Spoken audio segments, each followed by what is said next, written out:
એક મિનિટ પ્રિયા, તું અહીંયા મારી પાસે બેસ. તારે પણ જીવ છે. અને મમ્મી, જ્યારથી અમારા લગ્ન થયા છે ને ત્યારથી હું જોતો આવું છું કે તું પ્રિયાને મેણા માર્યા કરે છે અને આ ગરીબ ઘરની દીકરી ઠીકરી બનીને રહી ગઈ છે. ભાઈ, આ તો સબ ગવાર છે. ચૂપ બેસ. મોટા બોલતા હોય ને ત્યારે તારે તો વચ્ચે બોલવાનું જ નહીં.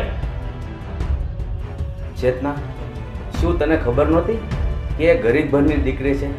તને તો કોઈએ કઈ અંધારામાં તો નથી રાખી ને? મારા પપ્પાએ તો પહેલેથી જ ચોખવટ કરી હતી કે ઘરમાં કમાવાવાળો હું એકલો જ છું, એટલે લગ્નમાં ઝાઝો ખર્ચો નહીં કરી શકું.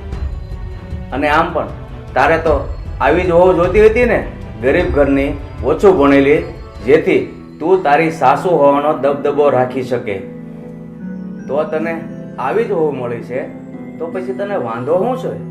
અને બીજું, તું એક વાત કેમ ભૂલી ગઈ? તું લગ્ન કરીને આ ઘરમાં આવીને ત્યારે તારા બાપાની દશા કેવી હતી ખબર છે તને? તો તારી કરતા તો વધારે કરિયાવર આ વહુ લાવી છે. બોલ્યા તમે. એક તમે જ બાકી રહી ગયા હતા બોલવામાં. તમારી માં હંમેશા મને મેણા માર્યા કરતા હતા કે તારા બાપના ઘરેથી તું કાંઈ નથી લાવી.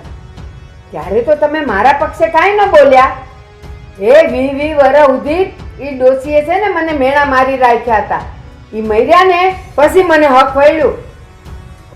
મમ્મી, જે મેણાથી તું આખી જિંદગી દુખી થતી હતી એ જ દુઃખ તું તારી વહુને આપે છે. જે દુઃખ તને થતું હતું એ જ દુઃખ એને પણ થાય છે. તું આવું કઈ રીતે કરી શકે? અરે અમીરી ગરીબી તો પૈસાથી નહીં, સંસ્કારોથી હોય છે. અને આ હો જેટલું અમીર કોઈ નથી. જો કેટલા સંસ્કાર છે એનામાં, નહીતર એ પણ અત્યારના જમાનાની જ છોકરી છે. તારી સામે એ જવાબ વાળી શકતી હતી છતાં પણ કાંઈ નથી બોલી. જરા જો તું એના સંસ્કાર જો. મને તો વિશ્વાસ જ નથી થતો.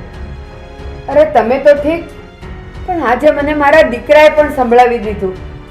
અરે તારે તો ધ્યાન રાખવું જોઈએ કે જે મેણા તારે સાંભળવા પડ્યા હતા ને એ તારી વહુને ન સાંભળવા પડે. જો આ તારી દીકરીએ પણ આપણી કરતાં ઓછા લોકોમાં સગાઈ કરી છે, તો એ લોકોની અવકાશ સામે આપણે તો ગરીબ જ દેખાશું. અને કાલ સવારે એની સાસુ એને હેરાન કરશે તો શું તને ગમશે એ બધું? મમ્મી, પપ્પા સાચું કહે છે.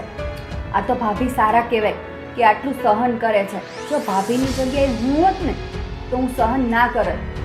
ભાભી, પ્લીઝ મને માફ કરી દેજો.